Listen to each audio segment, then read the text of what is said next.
നമസ്കാരം. ഞാനിപ്പോൾ നിൽക്കുന്നത് പുതുപ്പള്ളി കോൺഗ്രസിന്റെ മണ്ഡലം പ്രസിഡന്റ് സാം ഗവർക്കിയുടെ വീടിന് മുന്നിലാണ്. അദ്ദേഹത്തെപ്പറ്റി 2 ദിവസമായിട്ട് പുതുപ്പള്ളൊരു വാർത്ത വന്നിട്ടുണ്ട്. അദ്ദേഹം CPM-ലേക്കെന്നും പറഞ്ഞാണ് വാർത്ത വന്നിരിക്കുന്നത്. അപ്പോൾ അതിന്റെ സത്യാവസ്ഥ എന്താണെന്ന് നമുക്ക് അദ്ദേഹത്തോട് തന്നെ ചോദിച്ചെന്നറിയാം. നമസ്കാരം.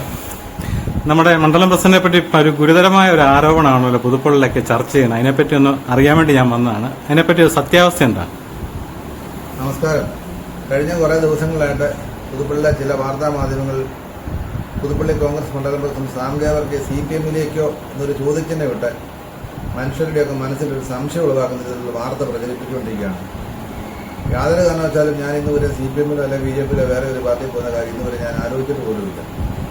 എന്നെ സംബന്ധിച്ചിപ്പം പാർട്ടി ഉത്തരവാദിത്തം ഏൽപ്പിച്ചിരിക്കുന്ന മണ്ഡലം പ്രസിഡന്റ്, ആ മണ്ഡലം പ്രസിഡന്റ് എന്നുള്ള രീതിയിൽ ഞാനിപ്പം കഴിഞ്ഞ പ്രാവശ്യം നമുക്ക് പഞ്ചായത്ത് നഷ്ടപ്പെട്ടു, ഈ പ്രാവശ്യം പഞ്ചായത്ത് തിരികെ പിടിക്കുക, ആ ഒരു ഉദ്ദേശത്തോടുകൂടി മാത്രമാണ് നമ്മൾ പ്രവർത്തിക്കുന്നത്.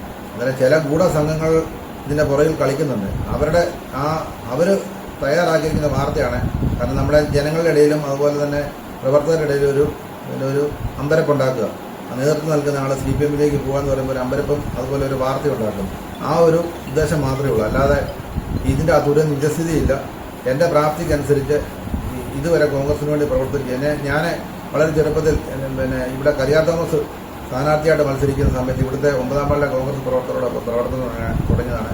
യൂത്ത് കോൺഗ്രസിന്റെ വാർഡ് സെക്രട്ടറി, യൂത്ത് കോൺഗ്രസിന്റെ മണ്ഡലം സെക്രട്ടറി, മണ്ഡലം പ്രസിഡന്റ്, 2 പ്രാവശ്യം അതിനോടകം പഞ്ചായത്ത് മെമ്പറാകാൻ അവസരം പാർട്ടി നൽകി, ഇപ്പം മണ്ഡലം പ്രസിഡന്റ്, അങ്ങനെ പല അവസരങ്ങൾ നൽകി. ഇപ്പം നമ്മുടെ ഒരു ഉദ്ദേശം ഈ കോൺഗ്രസിന് തിരികെ ഭരണം കിട്ടുക എന്നുള്ളതാണ്. അതിനകത്ത് ചില ഗൂഢസംഘങ്ങളെ പ്രവർത്തിക്കുന്നു.